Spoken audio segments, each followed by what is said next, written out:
Hello students, easy to learn classes में आपका स्वागत है।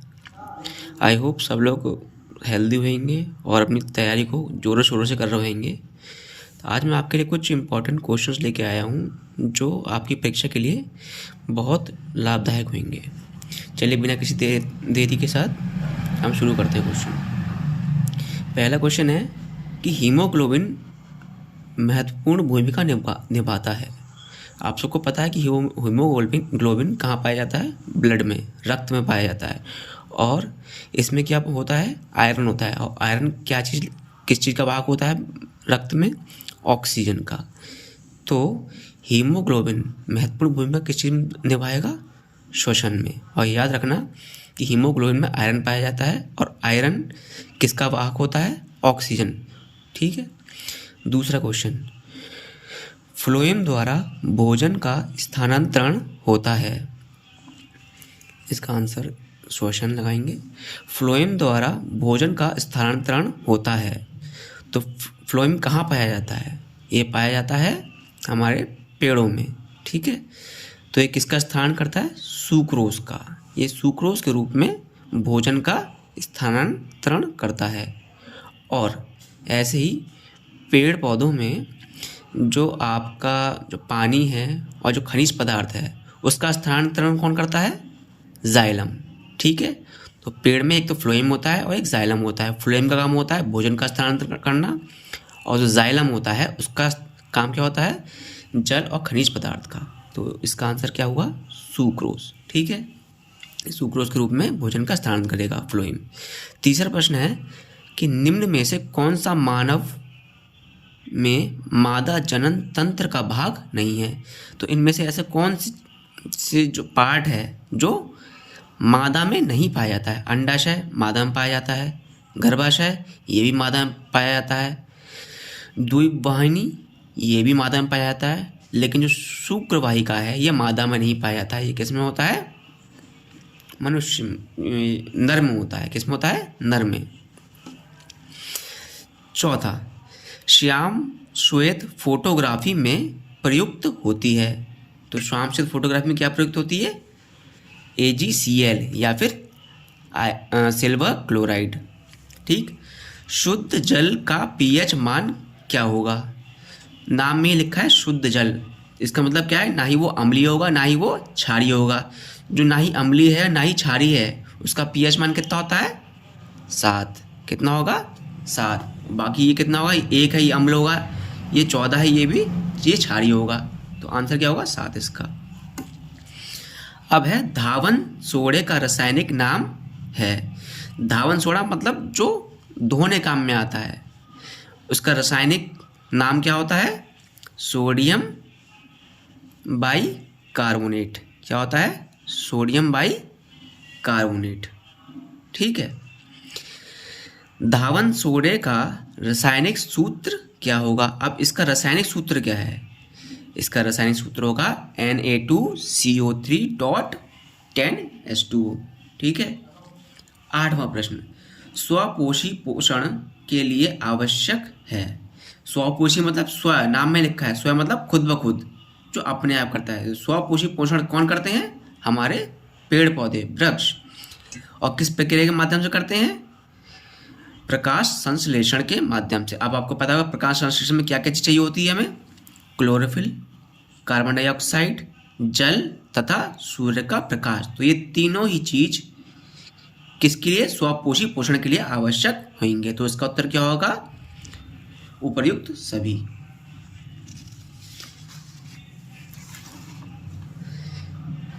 अब 9वां प्रश्न देखिए, स्वस्थ आंख के लिए दुरुस्त बिंदु है। तो हमें पता है कि जो हमारी आंखों से दूरी होनी चाहिए, एक प्रॉपर दूरी रखने के लिए जो किताब की दूरी होनी चाहिए हमारे आंखों से, वो कितनी होनी चाहिए? 25 सेंटीमीटर। ठीक है। इतने पे हम रखेंगे तो हमारी जो आंखें रहेंगी दुरुस्त रहती हैं, वो इनमें ज़्यादा प्रेशर नहीं पड़ता है। फिर 10वां प्रश्न, एक अवतल दर्पण को वक्रता त्रिज्या 20 सेंटीमीटर है, इसकी फोकस दूरी क्या होगी? अवतल जैसे कटोरी का अंदर वाला हिस्सा जो कटोरी जैसे ये है, तो कटोरी का अंदर वाला हिस्सा क्या कहलाएगा? अवतल, और इसका बाहर वाला हिस्सा क्या कहलाया जाएगा? इसे कहते हैं उत्तल। तो बोला गया कि एक अवतल दर्पण को वक्रता त्रिज्या 20 सेंटीमीटर है तो इसकी फोकस दूरी क्या होगी? तो इसका सूत्र क्या होता है? जो फोकस होता है वो क्या होता है? आपकी त्रिज्या का आधा। ठीक है, तो हमारी जो त्रिज्या है वो कितनी है? 20 सेंटीमीटर। इसका आधा कितना हो जाएगा? 10 सेंटीमीटर। अब एक पहचान होती है कि अवतल दर्पण होगा कि उत्तल दर्पण होगा। अगर उसके आगे, अब देखिए 10 तो दोनों में है ना, अगर माइनस का चिन्ह है तो कैसा होगा? वो अवतल दर्पण, और अगर प्लस का चिन्ह होगा तो वो उत्तल चिन्ह। तो अभी कैसा दर्पण है ये? अवतल, तो उसमें क्या आएगा? माइनस चिन्ह होगा, और हमने क्या लेकर आया था अभी? 10। ठीक है, ये सूत्र आप याद रख लीजिएगा कि जो फोकस होता है किसके बराबर होता है? त्रिज्या का आधा। ठीक, और ये चिन्ह याद रखिएगा। 11वां प्रश्न है कि यदि आपतन कोण I तथा आवर्तन कोण R है तब अपवर्तित किरण विचलित होगी। अब आपको पता ही होगा कि ये कोई एक प्लेन, ये एक सरफेस है। ठीक है, इस पे हमने, ये एक नॉर्मल हो गया। ठीक, अब ये आई तो आपकी एक रेखा आई, तो ये एंगल जो बनता है इस कोण को क्या कहते हैं हम? आपतन कोण। ठीक, और ये बाद में अगर उसको आगे बढ़ा देंगे, ठीक, ये इसको आगे बढ़ा दिया हमने, और जो अपवर्तन कोण होता है वो क्या होता है? आपका जब एक बार किरण गिरती है तो ये नॉर्मल की तरफ घूम जाती है। क्या होता है? नॉर्मल की तरफ घूम जाती है। तो ये कौन सा कोण हो गया आपका? आर, अपवर्तन कोण ये हो गया। ये आपका आई था, ये कितना है? आर है, तो कितना विचलित हुई? ये पूरा एंगल कितना है आपका? आई, इतना हिस्सा क्या है? आर, तो कितना विचलित? अपने आई से कितना दूर भागी है? टोटल आई माइनस का इतना हिस्सा आर, कितना? आई माइनस आर, तो कितना विचलित होगी? आई माइनस आर। ठीक है, 12वां प्रश्न है कि कोई विलयन लाल लिटमस को नीला कर देता है तो इसका पीएच संभाव्यता क्या होगा? लाल लिटमस को नीला कर दे रहा है तो कौन सा करता है? ये करता है क्षारीय। अब क्षारीय का पीएच मान कितना होता है? 7 से ऊपर। क्षारीय का जो पीएच मान होता है 7 से ऊपर। अब कौन सा दिख रहा है 7 से ऊपर? केवल यही। तो हम ऑप्शन को देख के भी हम पहचान सकते हैं। अब खुद देख लो कि ये 7 से नीचे, ये भी 7 से नीचे, ये भी 7 से नीचे, ये 3 7 से नीचे हैं, तो ये तो नहीं करेंगे लिटमस का, लाल लिटमस का रंग नीला। केवल एक ही कर सकता है, वो 10 7 से ऊपर वाला। ठीक है, क्षारीय। और जो नीले को लाल बदलता है वो कौन सा विलयन होता है? वो अम्लीय विलयन होता है। ठीक है, ये कैसा है? क्षारीय विलयन होगा, और जो नीले को लाल कर दे उसे कहते हैं हम अम्लीय विलयन। ठीक, 13वां प्रश्न, कांच का अपवर्तनांक अधिकतम होता है। तो कांच का अपवर्तनांक अधिकतम कौन से रंग के लिए होगा? अब आपको पता है कि जब हम कोई रेखा डालते हैं, श्वेत रेखा डालते हैं, तो जब वो प्रिज्म से रिफ्लेक्ट करती है तो 7 रंग में बट जाती है ना? इंद्रधनुष के रंग में, इंद्रधनुष में कितने रंग होते हैं? 7। तो सबसे नीचे कौन सा होता है? Violet, indigo, blue, green, yellow, orange और रेड। तो सबसे ज़्यादा कौन झुकी? कौन झुकी सबसे ज़्यादा? वायलेट, बैगनी। तो सबसे ज़्यादा अवर्तनांक किसका होगा? बैगनी रंग का। ठीक है, और सबसे कम अवर्तनांक किसका होगा? रेड, लाल रंग का। ठीक, अब है कि अभिनेत्र लेंस की फोकस दूरी में परिवर्तन किया जाता है। जो हमारे आँखों में जो लेंस होता है उसकी फोकस की दूरी है वो कौन बदलता है? वो बदलता है पक्षमाभी। कौन बदलता है? पक्षमाभी। इसे इंग्लिश में बोलते हैं सिलियरी मसल्स। ठीक है, 15वां है कि जीवाश्म ऊर्जा का स्रोत क्या है? जीवाश्म ऊर्जा का स्रोत क्या है? इसमें नाम में ही है, जीव का अंश, जीव का अंश। तो जीव के अंश से क्या बनता है आपके? जब जीव है मतलब जैसे आपका कोई जानवर हो गया, मर गया, वो पेड़ पौधे हो गए, जब वो ज़मीन के अंदर काफ़ी लंबे समय तक दबे रहते हैं तो किस में बदल जाते हैं? वो कोयले में बदल जाते हैं। ये तो अलग अलग हो गया, ये एक सौर ऊर्जा, ये सूर्य की ऊर्जा होगी, जल हो गया, ये पवन ऊर्जा, ये तो नहीं हो सकते, केवल कोयला ही हो सकता है इसका आंसर। नाम में छपा हुआ है जीव का अंश, जो जीव से बना हुआ हो। ठीक है। 16वां प्रश्न है कि गुण सूत्र किस पदार्थ के बने होते हैं? जो आपके गुण सूत्र होते हैं कितने पाए जाते हैं मनुष्य में? 23। याद रखिएगा कि मनुष्य में कितने गुण सूत्र पाए जाते हैं? 23 पेयर होते हैं, 23 पेयर होते हैं। और वैसे पूछा जाएगा अलग अलग करके तो 46 पाए जाएंगे। ठीक है। तो ये गुण सूत्र किससे बने होते हैं? आपके डीएनए और प्रोटीन से। ठीक है। अब एक द्विसंकर का दर्श प्रारूप होता है। जो द्विसंकर का दर्श प्रारूप क्या होगा? याद रखिएगा 9:3:3:1। ठीक है। 18वां प्रश्न, मनुष्य के प्रत्येक जबड़े में चरवर्णक दंतों की संख्या कितनी होती है? कितनी संख्या होती है? आपके पीछे सबसे आखिरी में जो होते हैं, जहाँ से बोलते हैं कि दाढ़ निकल रही है, आखिरी वाले दांत कौन से निकलते हैं? यही वाले दांत निकलते हैं, चरवर्णक, जो आपके खाना पचाने काम में आते हैं। तो 3 राइट साइड में और 3 लेफ्ट साइड में। ठीक है। कितने हो गए ये? 6। कितने हो गए? 6 होते हैं।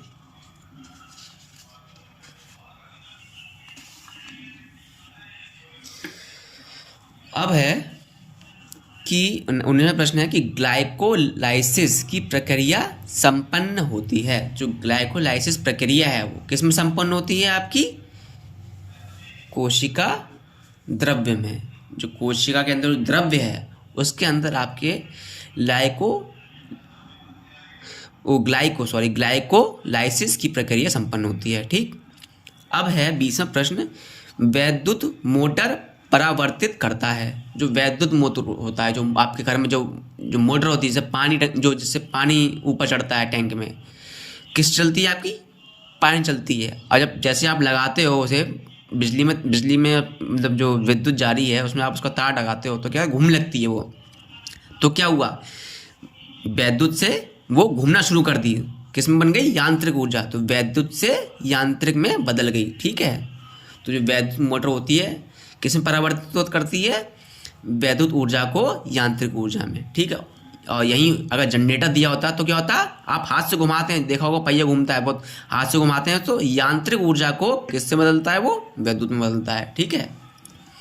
अब कुछ लघु प्रश्न लेते हैं, लघु उत्तरीय प्रश्न के बारे में बात करते हैं। ठीक है। पहला प्रश्न है कि समजातीय श्रेणी क्या है? उदाहरण सहित समझाइए।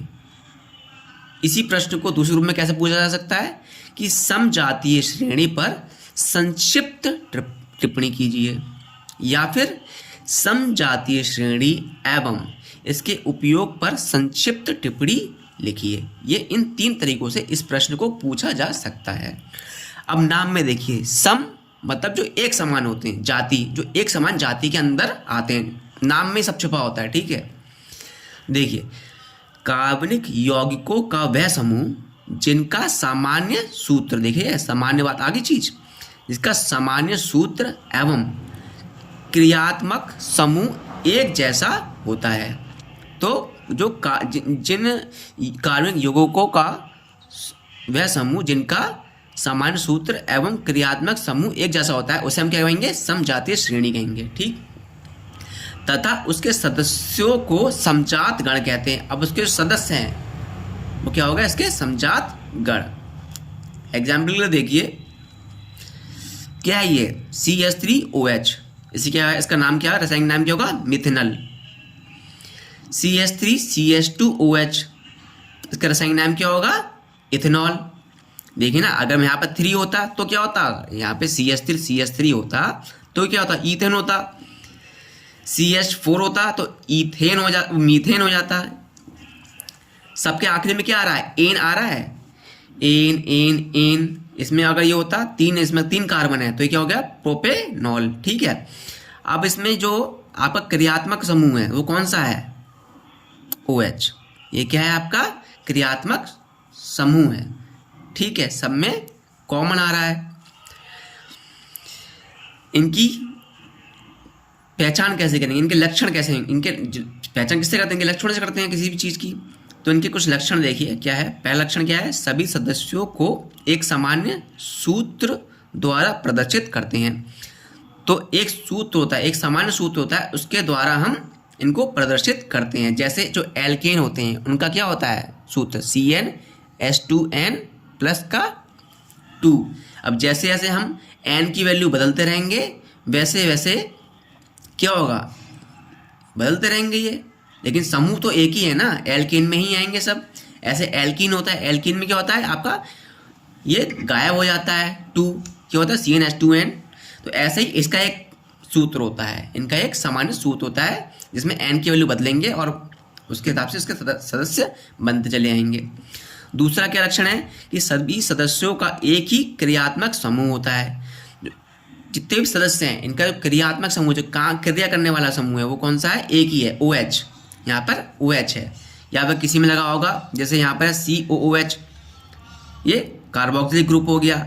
यहाँ पर CHO लगा है, ये एल्डिहाइड हो गया। ठीक है, तो ये क्या हो गया? कार्यवाहक समूह है। तो इनका जो कार्यवाहक समूह होगा एक ही रहेगा। तीसरा, प्रत्येक क्रमागत सदस्य के अणुसूत्र में CH2 का अंतर होता है। जो क्रम से जो आगे वाले, जो जैसे एक CH3 है, इसके अगले वाला क्या है? CH3 CH2OH। ठीक, तो इनमें डिफरेंस क्या है, अंतर क्या है? केवल CH2 का डिफरेंस है। अब देखो इन दोनों में देख लो, जो सीक्वेंस में आने वाले, एक के बाद क्या था? दो के बाद आता है 3। इसमें डिफरेंस, इसमें डिफरेंस, ये देखना, ये नहीं कि 1 से 3 का डिफरेंस देख लिया। इन दोनों डिफरेंस देखना है, केवल इसके आगे या पीछे वाले में डिफरेंस। इसके आगे वाले में डिफरेंस क्या है? इसके मतलब इससे जो पहले आया उसको बीच में डिफरेंस क्या है? CH2 का डिफरेंस है, अंतर है। और इसके बाद वाले में अंतर कितना है? CH2 का अंतर है, देखिए। ठीक है, तो प्रत्येक क्रमागत सदस्य के अणु सूत्र में CH2 का अंतर होता है। फिर प्रत्येक क्रमागत सदस्य के अणु भार में कितने का अंतर है? 14 यूनिट का अंतर है। अब देखो 14 यूनिट कैसे अंतर होगा? CH2, इसका भार कितना होता है? 12। हाइड्रोजन, एक हाइड्रोजन का भार कितना होता है? 1। तो कितने हो गए? हाइड्रोजन कितने हैं? 2। कितना आ गया? 14। तो इसलिए बोला गया प्रत्येक क्रमागत सदस्य के अणु भार में 14 यूनिट का अंतर होता है। पांचवा लक्षण है कि किसी एक सदस्य के गुणधर्म के आधार पर सभी सदस्यों का सामान्य गुणधर्म ज्ञात कर सकते हैं। किसी एक के बारे में पता चल जाएगा, बाकी उसके अलग जो दूसरे जो उसके सदस्य हैं उनका भी हमको इसके माध्यम से क्या पता चल जाएगा? उसका लक्षण पता चल जाएगा। ठीक है, किसी एक के बारे में, जैसे कोई, जैसे एक लोगों में, बच्चों में ग्रुप होता है, एक ग्रुप होता है कि ये इंटेलिजेंट बच्चे हैं या ये थोड़े खुराफाती बच्चे हैं।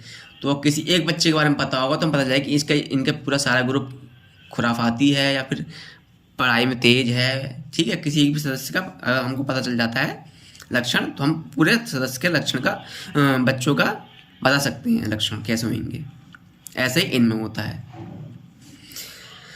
अब प्रश्न दूसरा, अब आपको IUPAC नेमिंग करनी है, नाम लिखने हैं।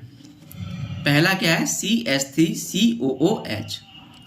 ठीक है, अब नाम ये देख लो, पहले ग्रुप कौन सा है? कार्बोक्सिलिक ग्रुप है। तो इसके जो COOH जो ग्रुप होता है, COOH जिसके आखिरी में होता है, उन ग्रुप के पहचान होती है, ये याद रखिएगा। पहचान क्या है? इक लग जाता है। क्या लग जाता है? इक लग जाता है। सॉरी, इक नहीं, ओइक। कौन सा? ओइक लग जाता है। ओइक इंग्लिश में लिख दोगे ऐसे, ओइक अम्ल। जिनके पीछे OOH ग्रुप होगा, ठीक है, उसके आगे क्या लग जाएगा? ओइक अम्ल लग जाएगा। जैसे CH3OOH, यहाँ पे कितने कार्बन है? 2 कार्बन है। 2 कार्बन से क्या बनता है? ईथेन। 2 कार्बन से क्या बनता है? ईथेन। तो इथेनोइक अम्ल हो गया। ठीक है, ओइक लग गया, इथेनोइक अम्ल हो गया। अब यहाँ पे क्या है? कौन सा ग्रुप है? CHO।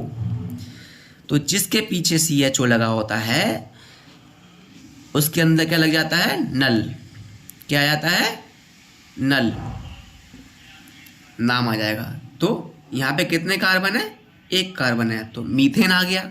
एक कार्बन से क्या होता है, मीथेन। और पीछे क्या लग जाएगा, अल, तो क्या आ जाएगा, मीथेनल।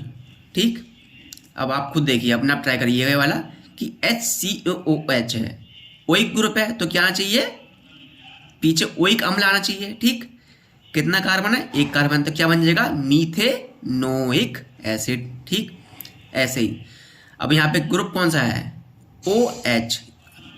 देख लीजिएगा अंतर, यहाँ पे OH है, यहाँ पे CHO है, कंफ्यूज मत करिएगा, यहाँ पे HO है, यहाँ पे OH है, तो ये कौन सा है, कौन सा ग्रुप होता है, एल्कोहल का होता है। OH जो ग्रुप होता है किसका होता है, एल्कोहल का होता है। और नाम क्या लग जाता है आखिरी में, अल, ऑल, क्या लग जाता है, आल। ठीक है, यहाँ पे कितना है, एक कार्बन है, पीछे क्या है, OH ग्रुप है, तो नाम क्या हो जाएगा, मेथेनॉल। आगे आल, मेथेनॉल। ऐसे ही अगर यहाँ पे मैं कर देता C2H5OH, कितने कार्बन है, दो कार्बन है, तो क्या होता है, इथेनॉल, इथेनॉल। ठीक है, इसका नाम क्या होता है, इथेनॉल हो जाता। अब पांचवा देखिए, CH3 एक bond, CH double bond, CH2।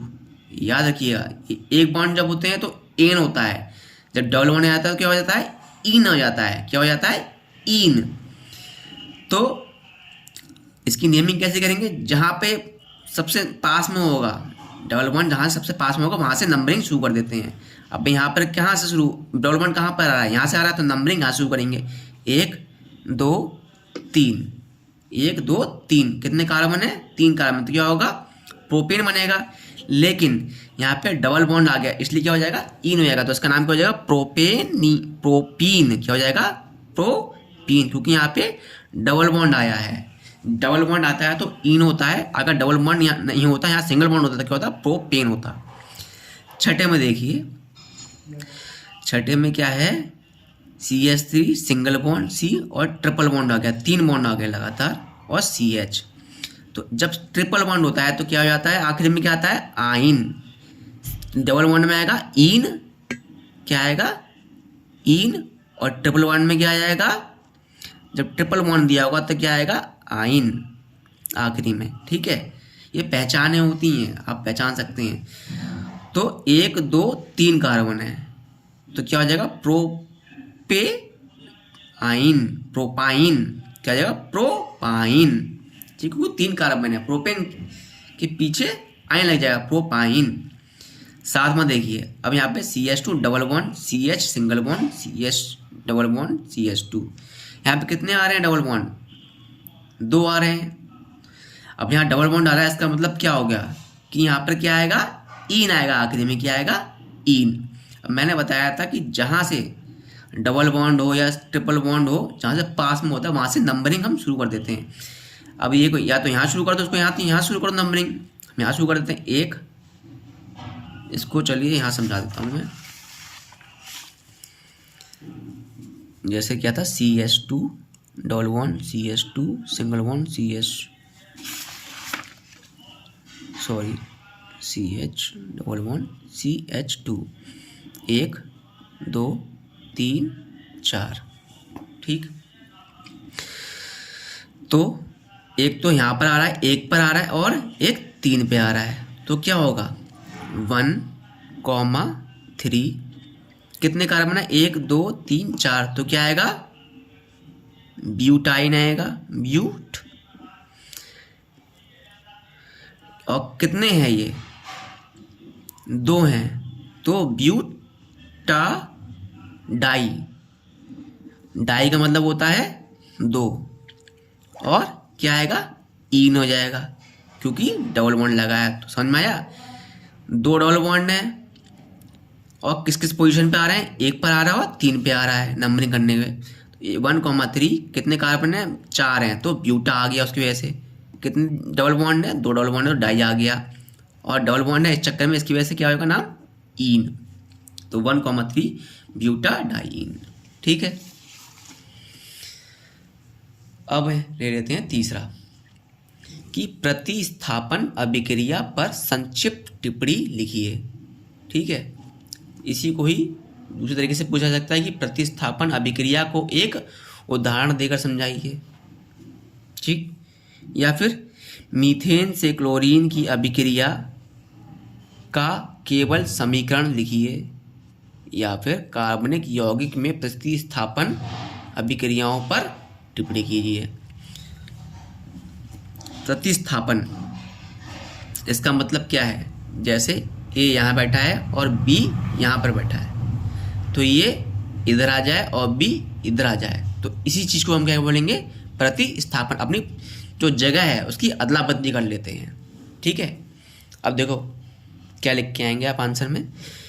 प्रतिस्थापन अभिक्रिया वे अभिक्रियाएं जिनमें किसी कार्बनिक अणु के किसी एक या एक से अधिक परमाणु या परमाणु समूह का किसी अन्य परमाणु या परमाणु समूह के द्वारा प्रतिस्थापन हो जाता है, मतलब अदला बदली हो जाती है अणुओं के बीच में, प्रतिस्थापन अभिक्रियाएं कहलाती हैं। ठीक है, क्या कहलाती है? प्रतिस्थापन अभिक्रियाएं। उदाहरण के तहत ये वाला उदाहरण ले रहे हैं। मीथेन की क्रिया सूर्य के धुंधले प्रकाश की उपस्थिति में क्लोरीन से कराने पर इसके एक एक करके चारों H परमाणु Cl द्वारा प्रतिस्थापन हो जाते हैं। कितने H हैं? 4 हैं। ये एक एक करके चारों क्या हो जाएंगे? Cl में के साथ प्रतिस्थापन कर लेंगे। जैसे यहाँ पर एक है, मीथेन की क्लोरीन के साथ जब प्रतिक्रिया कराई तो क्या हुआ? एक H इधर आ गया और एक Cl इधर आ गया, क्या हो गया? CH3Cl plus HCl। ठीक है, अगली बार फिर से रिएक्शन हुई क्लोरीन के साथ, अगली बार इसको क्लोरीन के साथ फिर से प्रतिक्रिया कराएंगे तो क्या होगा?